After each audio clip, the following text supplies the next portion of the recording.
Have you ever witnessed something so wrong that you simply could not walk away, even when everything in your life was telling you to? On this day in 1863, a businessman on a failed trip to Italy sits down with 4 other ordinary men in a small room in Geneva, Switzerland, and quietly does something that will eventually save hundreds of millions of lives. Stay with me until the end, because this story is about what one person's refusal to look away can do for all of humanity. It is the summer of 1859. Henry Dunant is 31 years old, Swiss, ambitious, and desperately trying to save a failing business. He owns a grain mill in French-ruled Algeria, and the whole operation is on the verge of collapse because he cannot get the water rights he needs. His plan? Travel to northern Italy and personally petition Napoleon III, Emperor of France, who is there commanding his army. It is, honestly, a long shot, but Dunant is determined. He never gets his meeting with Napoleon. What he gets instead is something that shatters him completely. His carriage rolls toward the town of Solferino on June 24, 1859. The same afternoon, a massive battle has just ended nearby, and what he sees stops him cold. 40,000 soldiers, killed or wounded, are lying in the open fields, and there is almost no one to help them. The French army has just 6 doctors for 9,000 wounded men. Enemies and allies alike are left side by side in the dirt, crying out with no one coming. Dunant does not get back in his carriage. He does not continue toward his meeting. He stops. He walks into the town of Castiglione and begins organizing. He opens churches. He coordinates local women and civilians. He buys bandages and medicine out of his own pocket. He works for 5 straight days alongside the women of that town, who move through the wounded with a phrase that stays with Dunant for the rest of his life. Tutti fratelli, all are brothers. It does not matter which uniform a man wore. If he was suffering, he was helped. No questions asked. Dunant eventually goes home to Geneva. His business collapses, but the memory of those fields and those women haunts him so deeply that he cannot return to normal life. So instead, he writes a book. He publishes it himself at his own expense and sends copies to leaders and rulers all across Europe. The response is immediate. The world reads it and recognizes itself in the question he asks at the end. Would it not be possible, in time of peace, to form societies whose purpose would be to care for the wounded in wartime? And that brings us to February 17, 1863, right here in this story.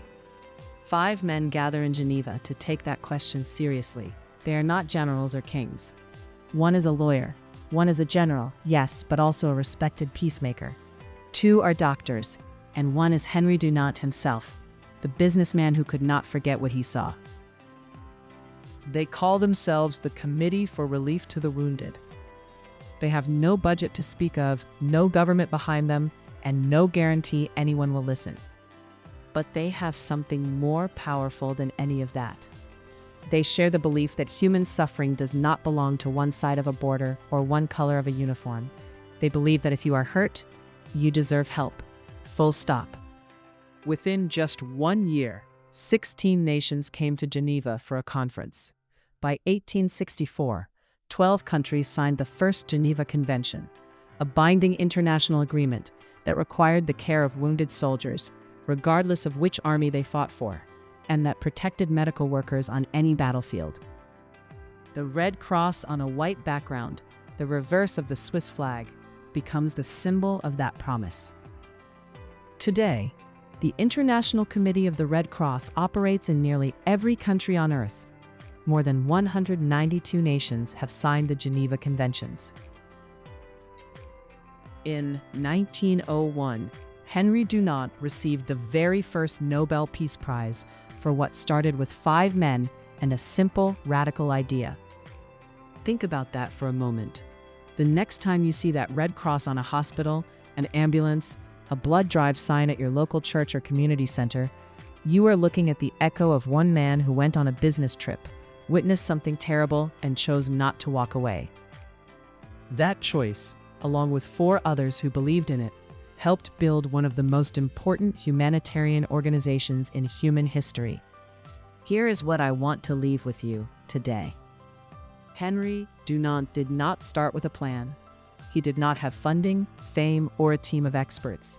He started with something so simple it almost sounds too small to matter. He began by deciding to pay attention to another human being who was suffering. And that makes me think about you, and the stories only you carry.